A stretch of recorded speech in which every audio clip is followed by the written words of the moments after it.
Hey, YouTube theologians. Welcome to Austin, Texas. How do I know you're in Austin, you say? Well, because everyone apparently is in Austin, driving north on I-35. Glad you could join me. This is the Sunday drive home.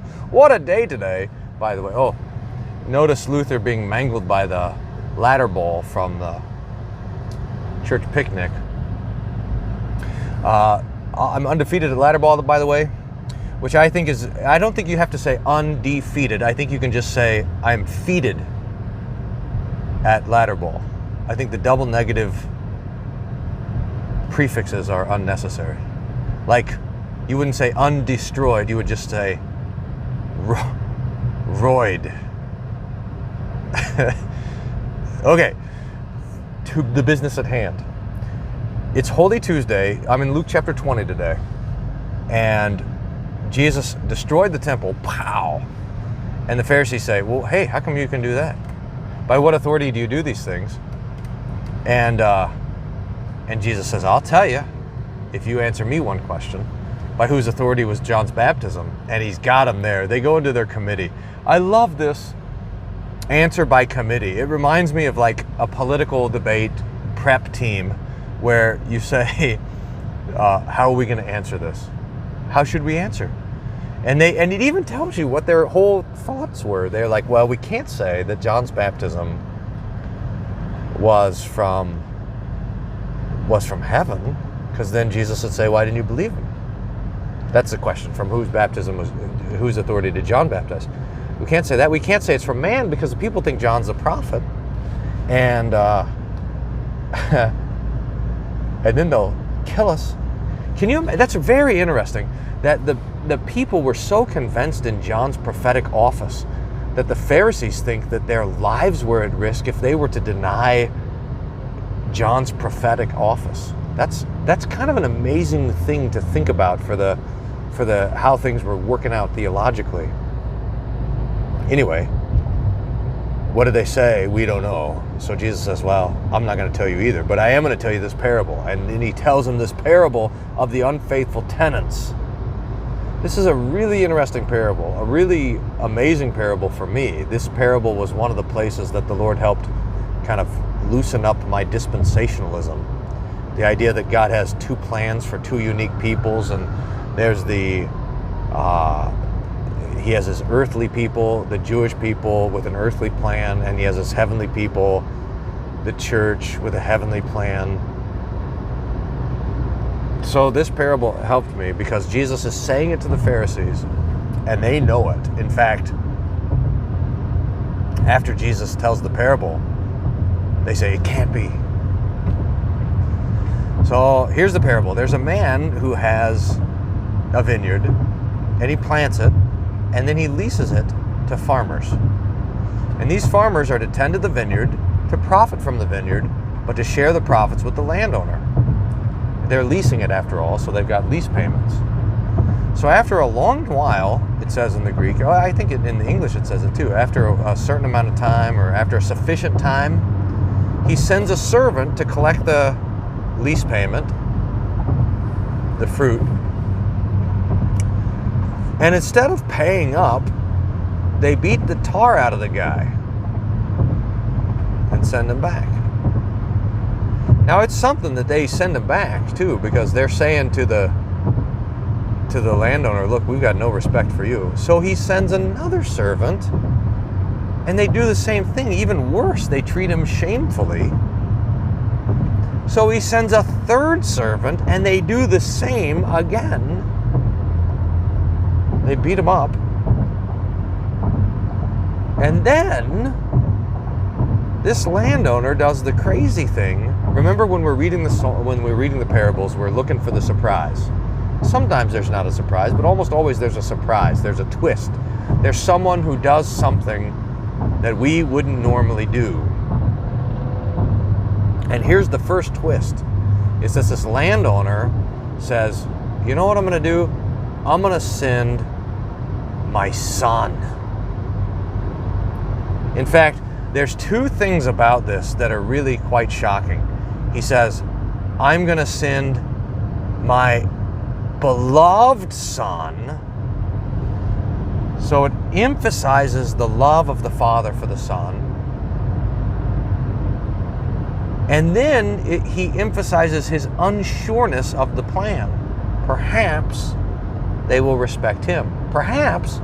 Don't you want to be sure about that?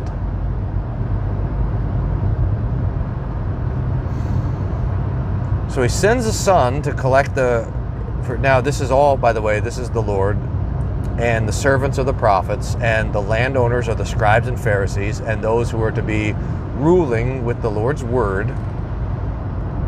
And so he sent the prophets, and the prophets were all rejected, and so the Lord decided to send his son, and he also is going to be rejected. And here Jesus gets into the logic of it. They say, well, here's the heir, let us kill him so that we'll get the inheritance. Which doesn't make any sense at all. I mean, have you ever thought, like, hey, look at that guy, he's pretty rich. Maybe if I kill his kids, I'll be the inheritor. That's not how that works. You kill the kids, you go to prison. Let's kill the kids so we become the heir. What? But sin never makes sense. There's never a sin where you're like, well, that was a good idea. So they kill the son, crucify him.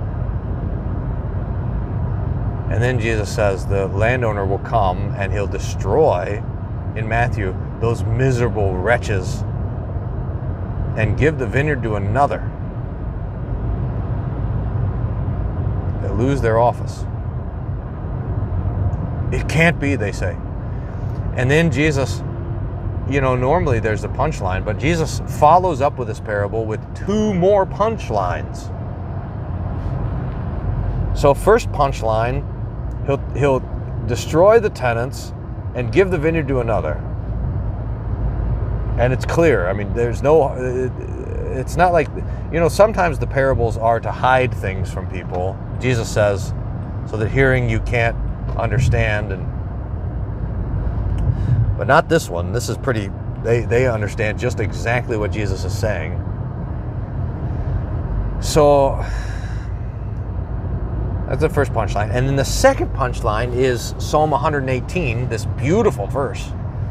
The stone that the builders rejected has become the chief cornerstone. This is the Lord's doing. Why is it marvelous in our eyes? And then the third punchline, which is, those who fall on the rock will be broken. Those on whom the rock falls will be crushed. That's a riddle. So Jesus ends the whole thing with a riddle. And then, just so we don't miss the fact that the Pharisees didn't miss what Jesus was saying, it says they wanted to seize him right then, but they were afraid of the crowds. So they started sending in spies to try to, acting friendly, to try to catch Jesus in his words. Now let's think of the second and third conclusion to the parable. Let's do first the Psalm 118. This Psalm 118 is the second most quoted Old Testament passage in the New Testament. The stone that the builders rejected has become the chief cornerstone. And it is beautiful because the picture is of a stonemason. Have you ever seen these guys work? There's a bunch of limestone around here. Can you guys see in the background all the limestone?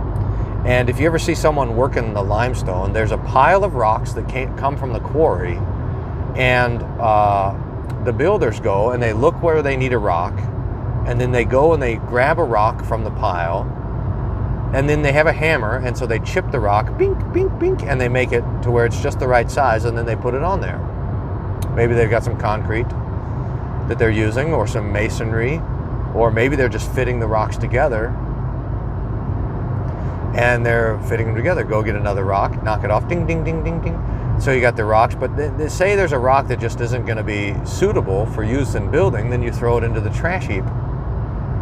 There's rejected stones that are rejected. They're just use them for fill or whatever.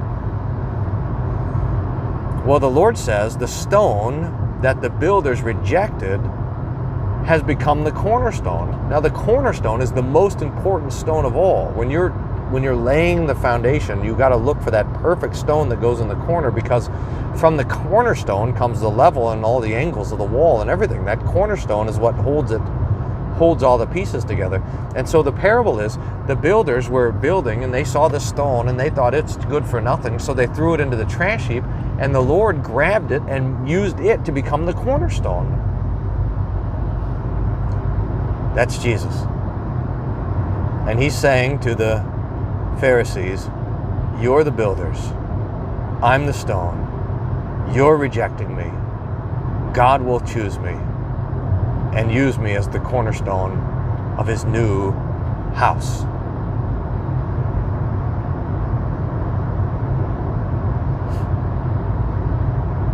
So there's going to be two houses. The house that the Pharisees build and the house that God builds on Jesus. And the question then comes to us, which house will we live in? Now, there's a danger here, right? Because we look at the Pharisees and we're like, the Pharisees, they are a bunch of jerks, you know? Those Pharisees, so full of themselves, so proud. They just love themselves, and they were their own projects. They embraced this kind of, what do we have now? This sort of pagan idea that our life is about being our most authentic self. They just had that with the veneer of Moses. They were building a home to their own righteousness, a monument to their own goodness.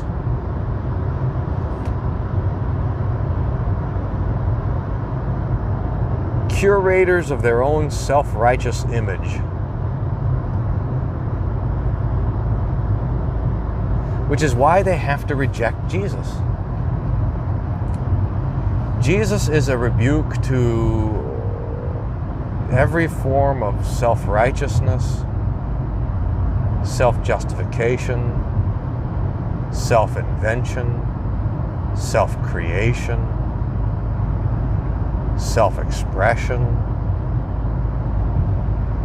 self-curved-innedness.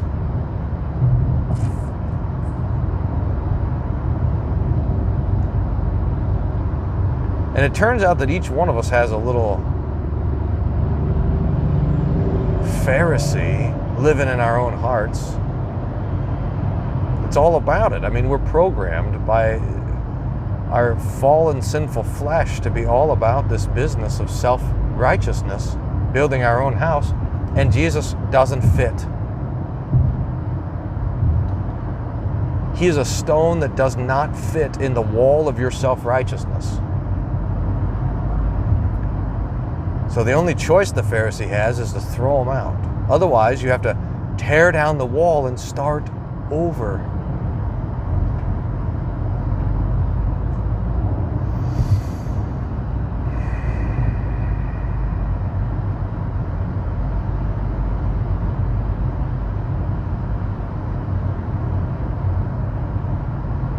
So we get to the riddle. Those who fall on the stone are broken. Those on whom the stone falls are crushed.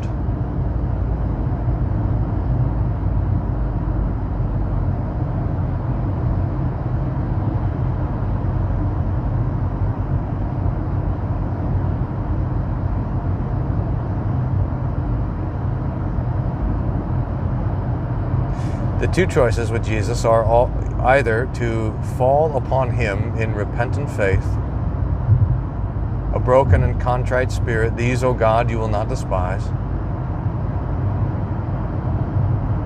Or, if we continue building this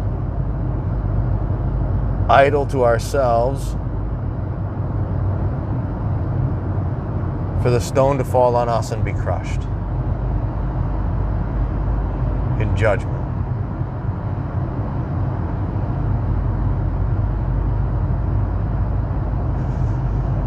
Those are the only two options.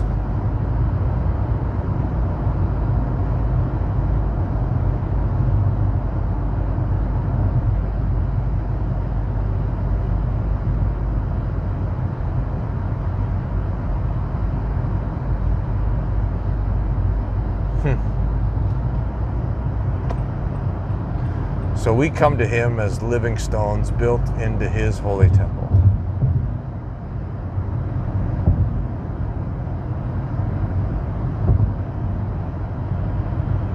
We give up this vain attempt to build this kind of monument to ourselves and our own goodness and our own whatevers.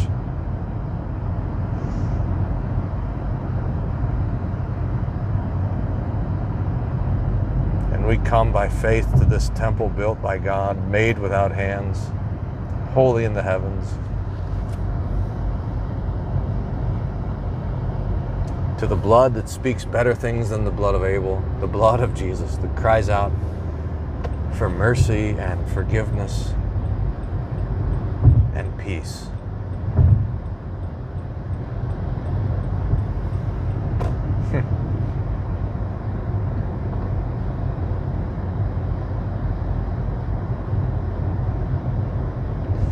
That's our hope.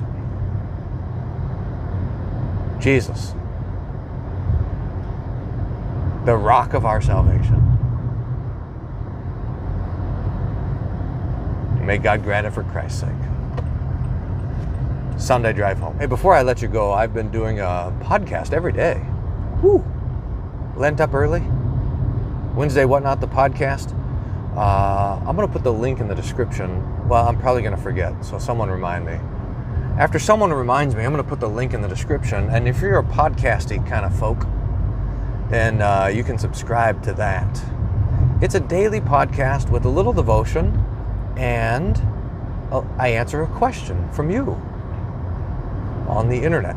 So I've got something like 17,000 questions from you all. And I thought that if I answer one a day, maybe the Lord will extend my life and I'll get to all of them. Anyway, you can send more. See how long I can live. But that's been a lot of fun, actually, this Lent. It's been a good discipline. It's got me up a little early, which is always good, too. To get time to read and reflect and think about things. So I commend that to you. So Lent Up Early, the Wednesday Whatnot, the podcast. So if you like the podcast, subscribe. And it looks like this YouTube channel is about to hit 20,000 subscribers. It seems like a lot. I had my goal when I started of 7. I remember, in fact, when I first started doing the YouTubes, I made like one video to share with someone else years ago, and then I'd never really done it. I'd never posted anything publicly, except maybe like 1, maybe 2 videos. And so Daniel and I were doing it at the very beginning as a project, and I was looking at what it would take to monetize. I had a theory, and I think you can't find any information on this theory, but I think I've proved it true, that you have to have a certain levels of engagement to be able to monetize, and I think that YouTube promotes the videos that are monetized more than they promote the videos that are not. It makes sense, right? Because that's how they make money. And so I thought, well, if I could monetize, then YouTube would help promote the videos more. And so I looked in it. You have to have, I think at the time you had to have 1,000 subscribers and 4,000 watch hours. And I showed Daniel, I said, look, Daniel, we've got 115 subscribers, and we've got over 4,000 we've got 4,020 watch hours. And he was looking at it, and he said, really? Let me see. And he looked and he says, Dad, that's 4,000 minutes. I was so excited. I went from, this is a sign language, I went from to anyway, we got there. Now 20,000, that's cool. So if you're not subscribed, you could jump in. You could be the 20,000th subscriber. I don't know what kind of thing you win for that, but I'm sure it's good. Anyway, if you sign up for Wednesday Whatnot, you can win a free book every month. I gotta do that. It's April now. That's probably enough commercials. Hey, thanks you guys for being part of the fun. God's peace be with you.